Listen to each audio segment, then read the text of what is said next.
ഏട്ടത്തി ഇത് എവിടെ പോയിരിക്കുമായിരുന്നു? കാണാതായപ്പോ ഞാൻ ഫോണിൽ എത്ര പ്രാവശ്യം വിളിച്ച്, ഒന്ന് ഫോൺ എടുത്തൂടെ? എടാ, കോള് വന്നത് ഞാൻ ശ്രദ്ധിച്ചില്ല.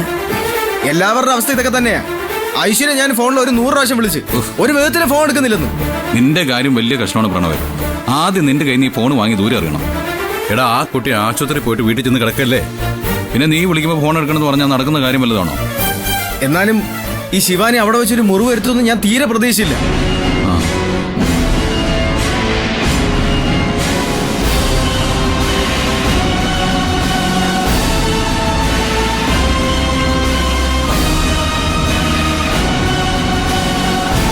ഒരു ലെറ്റർ? അതൊന്നും ഇല്ലടാ, ഒരു ലെറ്റർ. അത്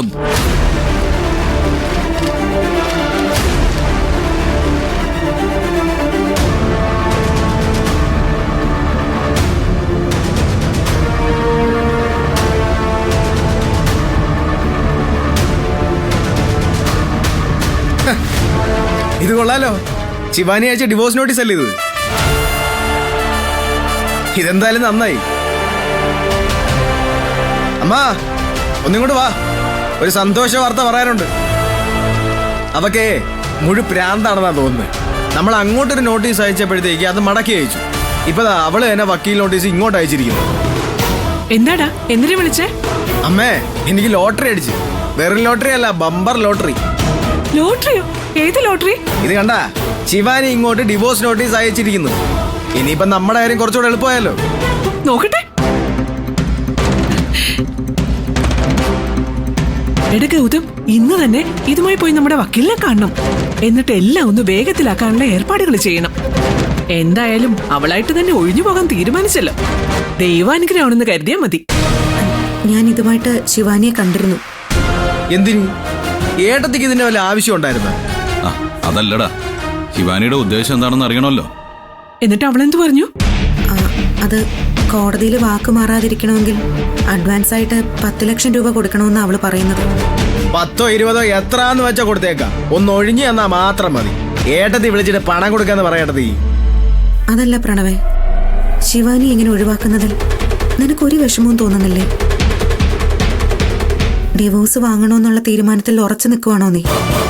ഏട്ടത്തി എന്ത് ഏട്ടത്തി ഇങ്ങനെയൊക്കെ ചോദിക്കുന്നേ? ഏത് വിധേന അവളെ ഒഴിവാക്കാൻ വേണ്ടിയിട്ടല്ലേ നമ്മൾ ശ്രമിച്ചുകൊണ്ടിരിക്കുന്നേ? പെട്ടെന്നെന്തൊരു മനമാറ്റം? ഇത് മനംമാറ്റമൊന്നും അല്ലടാ. ഇത്രയും കാലം നിന്റെ കൂടെ ജീവിച്ച പെണ്ണല്ലേ, നിനക്കെന്തെങ്കിലും മനസ്സിലെ ഇക്കാര്യത്തിലുണ്ടോന്ന് അറിയാൻ വേണ്ടി നിധി ചോദിച്ചതാ.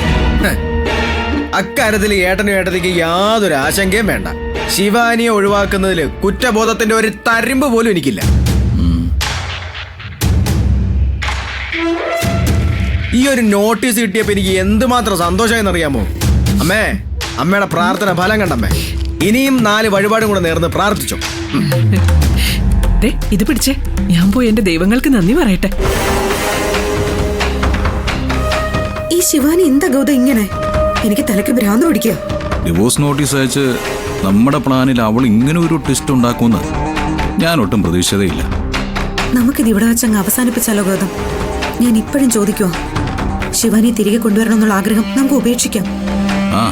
അതിനെക്കുറിച്ചൊക്കെ നമുക്ക് പിന്നീട് ആലോചിക്കാം. പിന്നെയല്ല, എത്രയും വേഗം ഒരു തീരുമാനം എടുക്കണം. ഡിവോഴ്സ് നോട്ടീസ് കിട്ടിയപ്പോഴുള്ള അമ്മയുടെയും പ്രണവിന്റെയും സന്തോഷം കണ്ടിട്ട് അവര് ശിവാനി അംഗീകരിക്കുന്ന 1% പോലും പ്രതീക്ഷ എനിക്കില്ല.